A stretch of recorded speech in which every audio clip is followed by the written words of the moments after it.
ہوتا کیا ہے کہ جب انسان دنیا میں مشغول ہوتا ہے، چاہے وہ جائز کاموں میں مشغول ہو، تو وہ مشغولیت بعض اوقات انسان کو منہمک کر دیتی ہے، اتنا منہمک کر دیتی ہے کہ فرائض سے غافل کر دیتی ہے۔ نتیجہ ہے کہ فرائض کا مطالبہ ہو رہا ہے اور اس میں تاخیر کر دی، اس میں تعویق ڈال دی، اس کو ٹلا دیا۔ بس یہی ہے امتحان کا موقع۔ یہ جو تاخیر یا تعویق یا ٹلانے کی بات ہوتی ہے وہ نفسانی سستی کی وجہ سے۔ نماز کا وقت آ گیا، لیٹے ہوئے ہیں اور نماز کا وقت آ گیا، اب سستی آ گئی کہ بھئی طبیعت میں سستی ہے، اٹھا نہیں جا رہا۔ اب یہی ہے بس امتحان کہ آیا اس سستی کے مطالبے کو مانے یا اللہ کے مطالبے کو مانے۔ بات چیت ہو رہی ہے، مزہ آ رہا ہے، گپ شپ ہو رہی ہے اور اس گپ شپ کے اندر دل لگا ہوا ہے، لطف آ رہا ہے، دوستوں کے ساتھ بیٹھے ہیں، نماز کا وقت آ گیا۔ اب اس وقت یہ گپ شپ کے جو چلی تھی وہ انسان کو کھینچتی ہے کہ بھئی مزہ آ رہا ہے، ذرا چلو تھوڑی دیر رک جاؤ اور تھوڑا سا آگے بڑھ جائیں اس میں، پھر بعد نماز پڑھ لیں گے بعد۔ یہ سستی پیدا ہو اور اس لذت کے اندر انسان محو ہونے لگا۔ بس یہی موقع ہے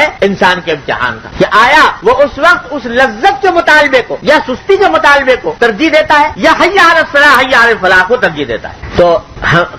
ہم کمزور لوگ اس سستی والے مطالبے کو ترجیح دے دیتے، لذت والے مطالبے کو ترجیح دے دیتے حی علی الصلاح حی علی الفلاح کے مطالبے کے مقابلے میں۔ تو حضرت فرماتے ہیں، حضرت حکیم الامت صلی اللہ علیہ وسلم کہ بس اس کا علاج ایک ہی ہے، وہ یہ کہ سستی جو آ رہی ہے اس کا مقابلہ کریں، اس کے آگے ہتھیار نہ ڈالیں، طے کر لیں کہ دل پر آرے ہی کیوں نہ چل جائیں، کتنی مشقت کیوں نہ ہو جائے، لیکن اس سستی کے مطالبے پر عمل نہیں کروں گا، حی علی الصلاح حی علی الفلاح کے مطالبے پر عمل کروں۔ تو فرماتے ہیں اس کا علاج اس کے سوا کچھ نہیں کہ آدمی اس وقت ایک جھٹکا دے اپنے ذہن کو، اپنے دل کو، اپنے جسم کو، اور جھٹکا دے کے کھڑا ہو جائے کہ نہیں جاؤں گا، اسی کام کے لیے جاؤں۔ کہتے ہیں اس کے سوا کوئی علاج نہیں۔ بعض لوگ کہتے ہیں کہ صاحب کیا کریں، سستی آتی ہے تو شیخ کے پاس جا کے کہتے ہیں کہ کوئی ایسی نظر ڈالو کہ نظر ڈالنے سے دل کی دنیا بدل جائے، یا سینے سے اس طرح لگاؤ کہ وہ سینہ جو ہے وہ اس سے انوار جو ہے منتقل ہو جائیں اور اس کے نتیجے میں یہ سستی دور ہو جائے۔ خوب یاد رکھو، اگر اس طرح کام چلا کرتا تو کوئی دنیا میں کافر نہ ہوتا، کوئی فاسق و فاجر نہ ہوتا۔ حضور اقدس صلی اللہ علیہ وسلم سے زیادہ